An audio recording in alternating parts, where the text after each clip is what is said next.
Many people reach a point in life where the body begins to speak more loudly. A knee aches without warning. Sleep feels lighter. Energy comes and goes unpredictably. And the quiet assumption forms something is breaking. Yet science and psychology suggest a very different interpretation. Often, the body is not failing at all. It is communicating. The human nervous system is not designed merely to keep us alive. It is designed to keep us informed.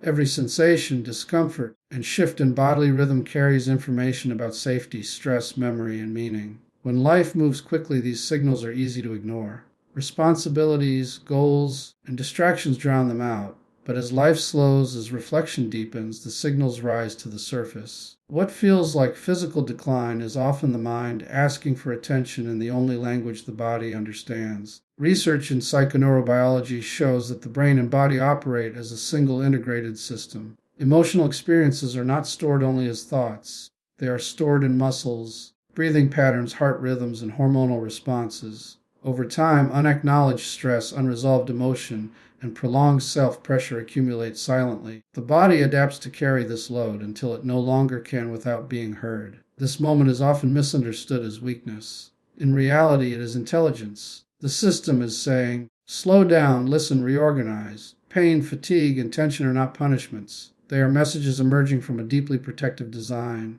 The body is not collapsing. The mind is asking for leadership, clarity, and compassion from a steadier internal place.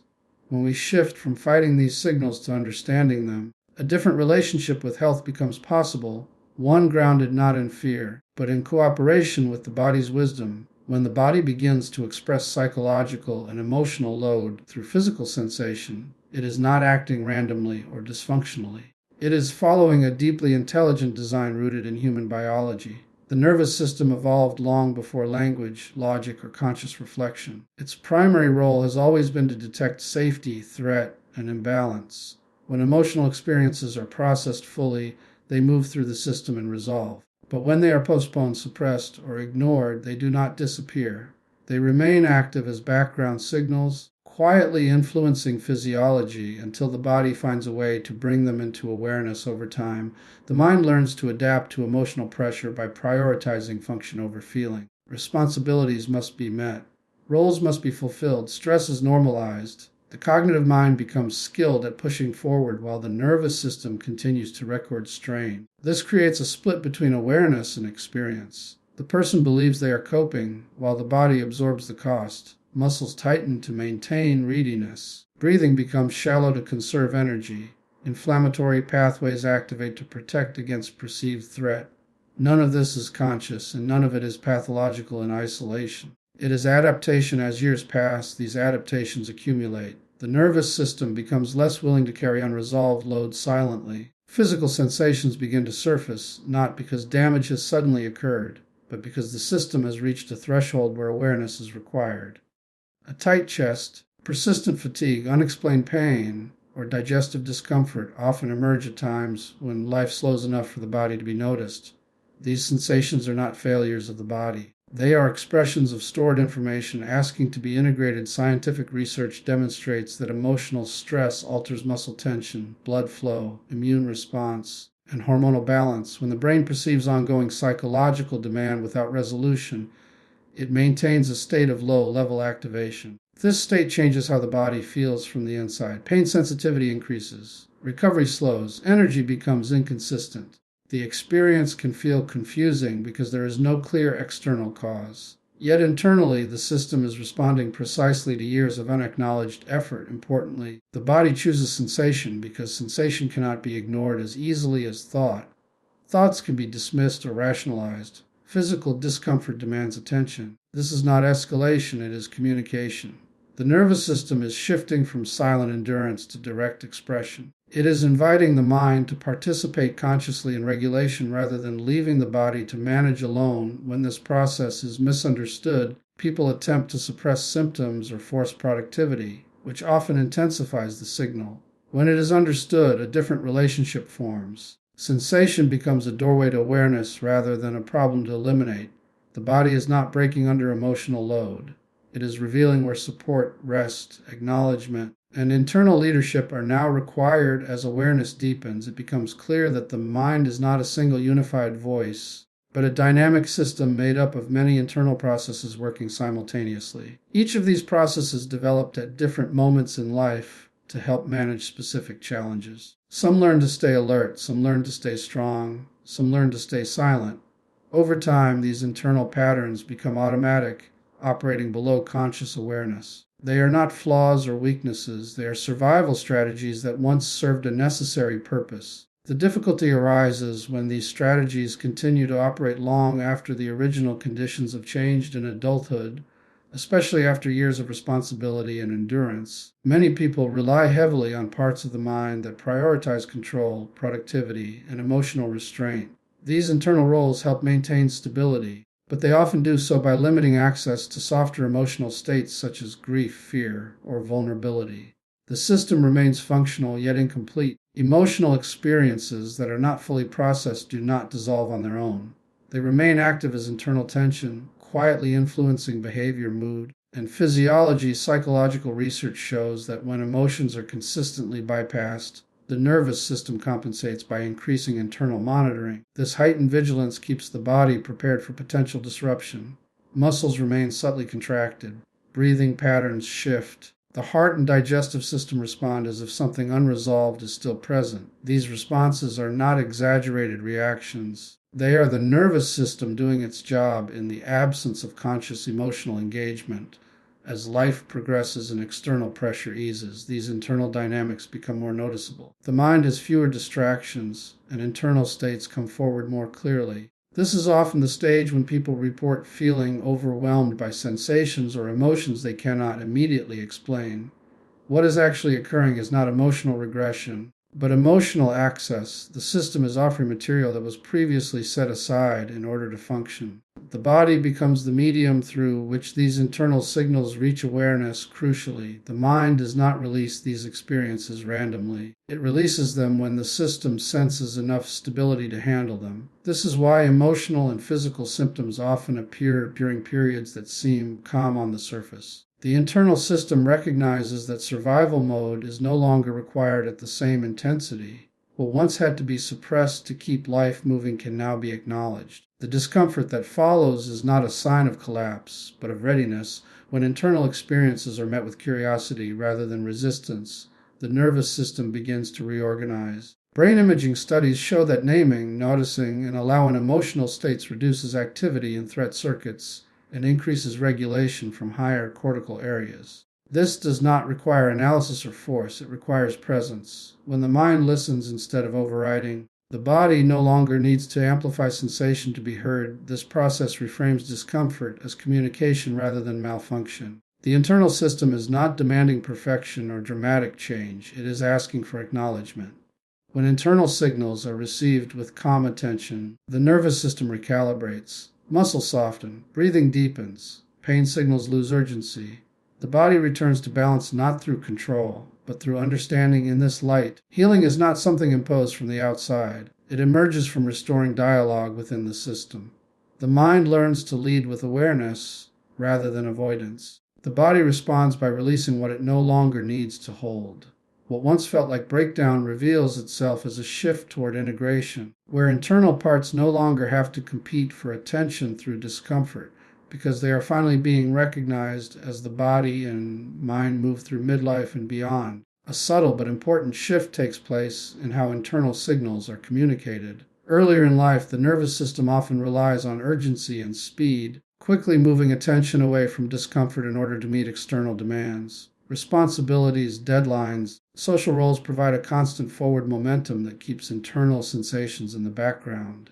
Over time, however, this momentum naturally slows. The nervous system begins to operate in a different mode, one that is less focused on immediate survival and more oriented toward long-term coherence and meaning. In this phase, the body becomes a more prominent messenger. Sensations that were once muted now rise into awareness with greater clarity. Tightness, fatigue, heaviness, or diffuse discomfort may appear without an obvious physical cause. From a psychological perspective, this is not the body malfunctioning, but the system changing its communication strategy. When emotional information has not found expression through awareness or language, the body often becomes the channel through which it is conveyed. Neuroscience helps explain this process. Emotional experiences are encoded not only as thoughts or memories, but also as patterns of neural activation linked to muscles, organs, and autonomic responses. When these patterns remain unresolved, they stay active in the background, influencing posture, breathing, and physiological tone. Over years, the nervous system learns that cognitive distraction is no longer sufficient to resolve these signals. The message therefore becomes stronger, not to create suffering, but to ensure attention. This is why many people notice an increase in bodily symptoms during periods of emotional transition, reflection, or reduced external pressure. The system senses an opportunity for integration. What was once postponed can now be addressed. The discomfort that accompanies this phase is often misinterpreted as decline or damage, when it is more accurately understood as an invitation to listen at a deeper level. Psychological mind-body interactions show that when bodily sensations are approached with curiosity rather than fear, the brain shifts out of threat-based processing. Regions associated with self-awareness and regulation become more active, while alarm centers reduce their output. This change alone can lessen the intensity of physical symptoms. The body responds quickly to being understood, because understanding signals safety. Importantly, this listening does not require reliving the past or forcing emotional release. It involves allowing sensations to exist without judgment, noticing their qualities, and recognizing that they carry information rather than danger. When the system feels permitted to express itself, the need for amplification diminishes. The nervous system no longer has to raise the volume to gain attention. Over time, this internal dialogue restores balance between mind and body. Muscles release unnecessary tension. Breathing patterns normalize. Energy becomes more evenly distributed. What once felt intrusive or overwhelming begins to feel informative and manageable. The individual develops a new relationship with internal experience, one based on cooperation rather than resistance. This process reflects psychological maturity rather than vulnerability. It demonstrates a system capable of moving beyond constant action into awareness. The body is not insisting on rest because it is weak, but because it is wise. It is guiding attention toward unresolved material that can now be integrated safely. When these signals are honored, the system reorganizes itself naturally. Emotional material finds language, physical tension finds release. The sense of being at odds with one's own body begins to dissolve. What remains is a quieter, more coherent internal state where sensations are no longer adversaries but allies in maintaining psychological and physiological equilibrium. When the mind encounters discomfort, uncertainty, or emotional strain, its first instinct is often resistance. Resistance feels protective, as if pushing away internal signals will preserve stability, but biologically and psychologically it tends to do the opposite. The nervous system interprets resistance as threat, tightening stress responses, elevating cortisol, and narrowing perception. Listening with curiosity changes this entire internal equation. Curiosity signals safety to the brain. It tells the nervous system that what is arising can be explored rather than fought, and this subtle shift allows deeper regulatory systems to come back online. The prefrontal cortex regains influence, emotional centers soften their alarm, and the body begins to reorganize itself toward balance without force or suppression. Curiosity is not passive acceptance, nor is it indulgence in distress. It is an active, attentive state in which sensations, thoughts, and emotions are observed without immediate judgment. From a scientific perspective, this state supports neuroplasticity. When the mind observes rather than resists, neural circuits associated with awareness and regulation strengthen, while reactive pathways gradually lose dominance. This is how internal systems learn again how to self-correct. The body is not waiting for control, it is waiting for permission to regulate itself. Curiosity provides that permission by removing the constant internal interference of fear-driven reactions. Many chronic symptoms persist not because the body is incapable of healing, but because internal communication has become distorted. Signals from the body are interpreted as enemies instead of information. Pain, fatigue, tension, or emotional heaviness are often messages asking for adjustment, rest, or understanding. When these signals are met with resistance, the body amplifies them. When they are met with curiosity, the amplification is no longer necessary. The nervous system senses that it is being heard, and intensity can soften. This is a fundamental principle of self-regulation seen across biological systems. Feedback only escalates when it is ignored. Curiosity also restores internal coherence. Instead of fragmented responses driven by avoidance or fear, The mind begins to integrate sensations, emotions, and thoughts into a unified experience. This integration is essential for balance. Scientific models of regulation show that systems stabilize not through rigidity, but through flexible responsiveness. Curiosity keeps the system flexible. It allows space for adjustment without collapse or overload, enabling the body to recalibrate its rhythms naturally. Over time, this way of listening reshapes identity itself. The individual no longer sees discomfort as proof of failure or breakdown, but as a signal of adaptation in progress. This reframing reduces internal conflict, which is one of the most energy-consuming processes in the human system. As conflict decreases, energy becomes available for repair, learning, and resilience. Balance emerges not because everything is controlled, but because nothing essential is being silenced. And in that openness, the mind quietly relearns how to guide the body back toward equilibrium. As the body and mind move through change, the greatest obstacle to healing is often urgency. Urgency tells the system that something is wrong and must be fixed immediately, and biologically this creates pressure rather than repair. The nervous system does not heal under demand. It heals under conditions of safety, trust, and steady rhythm. When patience replaces urgency, the body receives a different message. It is no longer being pushed forward by fear, but supported by consistency. This shift alone can reduce background stress that silently drains energy needed for restoration and adaptation. Scientific observation shows that complex biological systems recover through gradual recalibration, not sudden force. Muscles strengthen through progressive load. Immune systems stabilize through repeated calm exposure, and neural pathways reshape through repetition rather than intensity. The same principle applies to emotion and psychological healing. Small, consistent signals of safety allow internal systems to update themselves. This is why gentle routines, regular sleep, mindful movement, and quiet reflection often produce deeper change than extreme interventions. The body recognizes reliability, and reliability builds trust within the system. Trust is a biological experience, not just a belief. When actions align with care rather than self-criticism, the brain releases neurochemicals associated with regulation and learning. This internal environment supports repair at multiple levels, from hormonal balance to emotional resilience. Self-compassion plays a central role here. Compassion reduces internal threat perception, which lowers chronic stress activation. Without constant internal pressure, the body can redirect resources from survival mode toward maintenance and healing. This is not indulgence, it is physiological efficiency, meaning also acts as a stabilizing force. When discomfort is understood as part of a larger process rather than an isolated failure, the mind stops catastrophizing. Research in psychoneurobiology shows that meaning reduces pain perception and increases tolerance by altering how the brain interprets signals. The sensation may remain, but the suffering decreases. Meaning transforms experience from something to escape into something to understand. This understanding creates emotional space, and in that space the body often responds with subtle but measurable improvements. Over time, gentle consistency reshapes the relationship with the body.